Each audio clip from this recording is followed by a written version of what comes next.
Our world has changed so much in the last few days.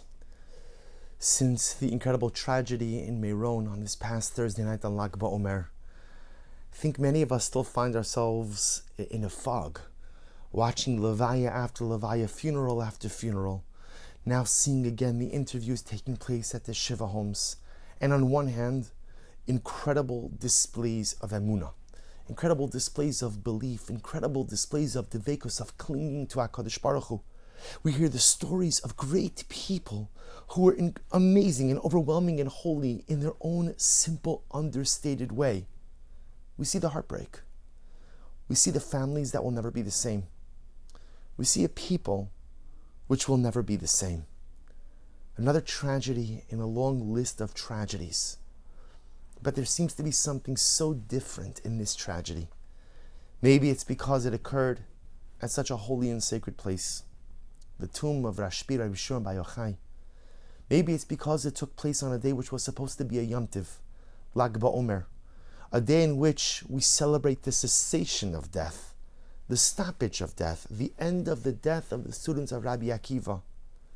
And yet now, the Avelos, the mourning of Sfira, will be extended one more day, because now Lag BaOmer is the yahrzeit for 45 Kiddushim, 45 Neshamas, 45 beautiful souls. But what do we do with this tragedy? We know that it's an exercise in futility to try to understand the why. It's not our place to understand why. We are not entitled to understand everything that HaKadosh Baruch Hu does. The Ribbon Shalom runs the world.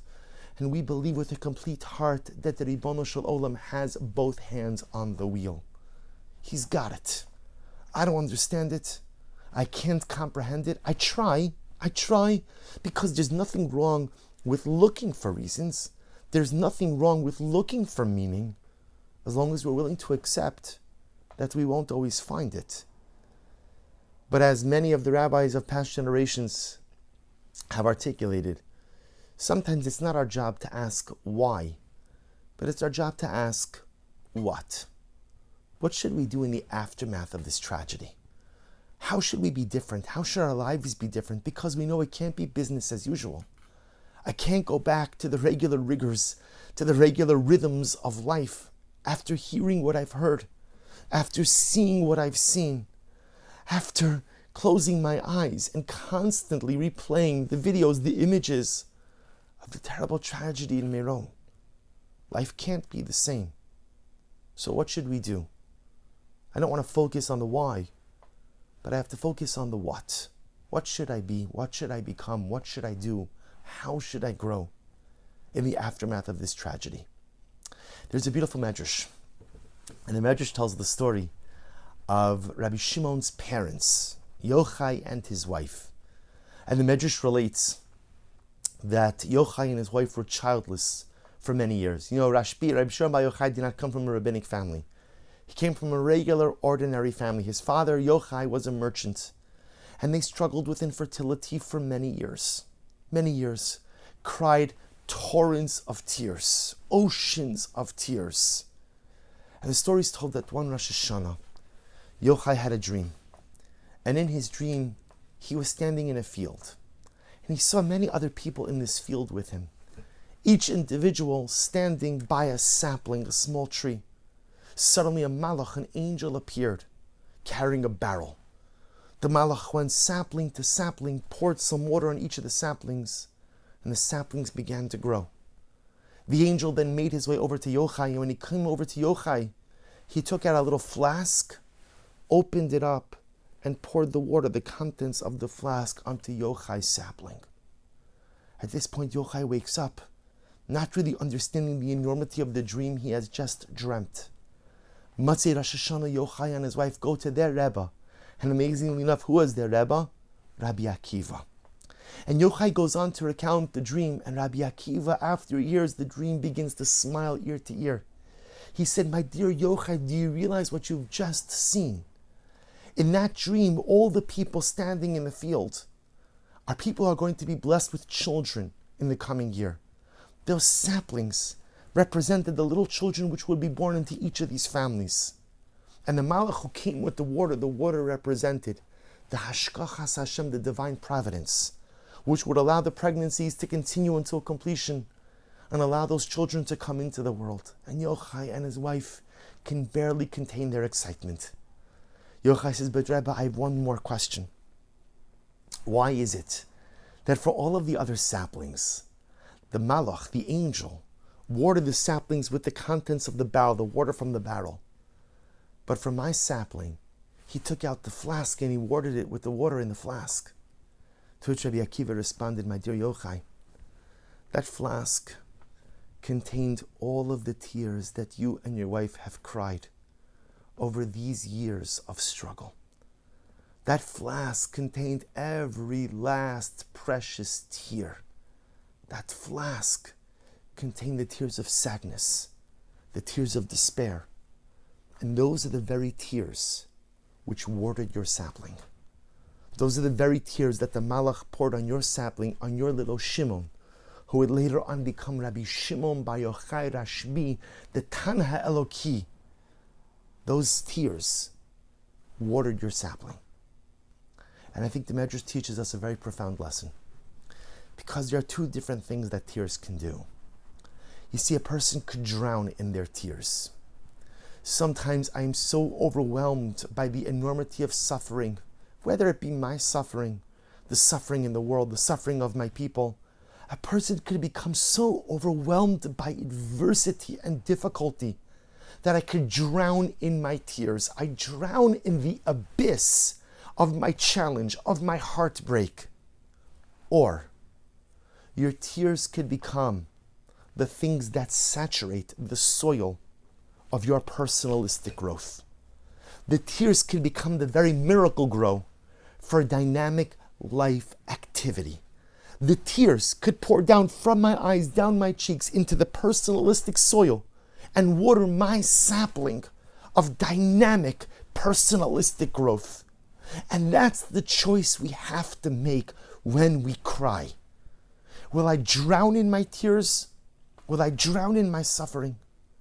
Or will I allow my tears to nurture and to nourish the soil of personalistic dynamic growth? And for the Jew, there's only one option. Only one option. And it's the option to utilize my tears to nurture and to nourish my personal soil. To use my tears as the fertilizer.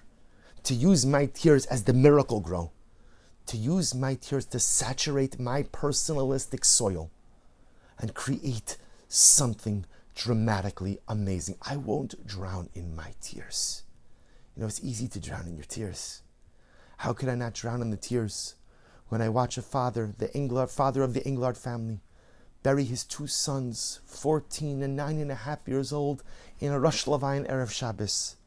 How do I not drown in my tears when I watch the Levaya of Donnie Morris, 18 years old, from Teaneck, New Jersey, and story after story, episode after episode, heartbreak after heartbreak? How do I not drown in my tears? How do I not drown in the tears when I think about Jews stampeding over each other? How do I not drown in my tears thinking about Jews suffocating to death? How do I not drown in those tears? Because I can't, because if I drown in the tears, that's the end of my narrative. If I drown in my tears, that's the end of the line. So instead, I can't hold back the tears because the pain is too overwhelming. But I'll allow those tears to fall into the soil all around me and nurture and nourish that soil. Those tears will serve as the catalyst for personalistic growth. And dear friends, this is what we must do in the aftermath of the tragedy in Meron. We've cried so much. We've been crying non-stop since Thursday, and the truth is, I don't know that these tears will dry so quickly. But we can't drown in them. We can't wallow in them. We can't lose ourselves in them. Instead, we have to put these tears to good use, to water our soil, to do something great, to nourish and to nurture our personalistic growth. And each of us have to find our own way to grow from this tragedy. Maybe for some of us, we'll choose to focus on being better to one another. You know, it's been striking to me that this tragedy occurred on Lag BaOmer. Lag BaOmer is the day when we celebrate the cessation of the death of Rabbi Akiva's students. And Rabbi Akiva's students, the Gemara says, died mipnei shelo nagu kavod zeh lo zeh. They did not treat each other appropriately, whatever that means. But it means they didn't treat each other as they should. Maybe one way in which we grow is we treat each other better. You see the incredible achdus, the incredible unity that has come out of this tragedy. But you know what happens with unity that comes from tragedy? Unfortunately, it sometimes feels like it comes in a torrent and it leaves in a torrent. We have to be better to each other, to treat each other with greater dignity, to treat each other with greater kavod. There is such a fundamental breakdown in the kavod, in just the dignity and the kindness we exhibit one to the other. You look at what happens in greater society, and it sometimes feels like we've lost the art of respecting one another. Maybe one of the things we have to do is to be better in giving kavod to each other. Not just your friends, and not just people who look like you, believe like you, practice like you, subscribe to the same ideologies you have, but to anyone and everyone. To be better in the kavod we give to each other. Maybe that's one of the ways in which our tears could saturate the soil of personalistic growth all around us. But the truth is, we all have to choose our own way. Because you're going to choose one way to grow, and I'm going to choose another different way to grow. But one thing is clear. Don't drown in your tears, and don't waste tears. The tears of the Jew are the most precious commodity. Because those tears, I know I've said it 1,000,000 times, those tears nurture and nourish the soil of dynamic, personalistic growth. Your soil has been watered. My soil has been watered, and it's been watered non-stop since Thursday night. Eini yardamayim. Because who can stop crying? But don't just wipe them away. Let them fall into the soil and decide, what am I going to do with these tears? How am I going to grow from this tragedy? How should I be better? How should my life be different? Maybe you'll learn a life lesson from one of the individuals who lost their lives. Or maybe you'll take a lesson from Achdus. Or maybe you'll take on some kind of Kabbalah. That's between you and yourself and the Ribono Shel Olam. But let us all pledge to Meretz Hashem become better and stronger from these tears. We say to a little boy at his bris, Va'amar lach b'damayich chayi. Va'amar lach b'damayich chayi. We say to you, little boy, that through your blood you will live. But maybe our message is, Va'amar lach b'dim'a chayi. You also live through tears. These tears are powerful. That water that comes out of your eyes saturates the personal soil around you. And there is no telling what you could accomplish. May we be zochem Meretz Hashem to saturate our soil from our tears. May we be zochem Meretz Hashem to experience incredible growth in the wake of this tragedy. May that growth provide an aliyah for the neshamas of the 45 Kedoshim. May that growth provide a nechama for the heartbroken mishpachas.